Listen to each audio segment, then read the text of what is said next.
In today's video, I'm going to teach you how to remove timings from your PowerPoint slides. If you've ever faced the annoying situation where your slides advance automatically at the wrong time, this guide is definitely for you. PowerPoint slide timings can be useful for automated presentations, but sometimes they cause more trouble than they solve, especially when the timing isn't right. So let's go through an easy way to remove them and take back full control of your presentation. First of all, open PowerPoint on your computer. Make sure you're using the same version you used to create or edit your slides so that everything looks the same. Once PowerPoint is open, go ahead and open the presentation from which you want to remove the timings. You can find it either in your computer's file explorer or from cloud storage if that's where it's saved. After your presentation is open, look toward the top toolbar and click on the Transitions tab.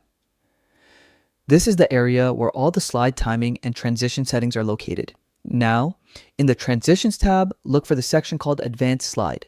You'll see two main options there, on mouse click and After. The After option is what makes your slides move automatically based on a timer. To stop that, simply uncheck the box next to After. By doing this, your slides will no longer advance automatically. Instead, they'll only move when you manually click or press a key. Next, if you want this change to apply to every slide in your presentation, click the Apply to All button right next to it. This ensures you don't have to repeat the same step for every individual slide. And that's it. You've successfully removed the slide timings from your PowerPoint presentation. Now you have full control over your slides, giving you a smoother and more professional presentation experience. Whether you're using PowerPoint for a business meeting or a class project, your slides will now move exactly when you want them to.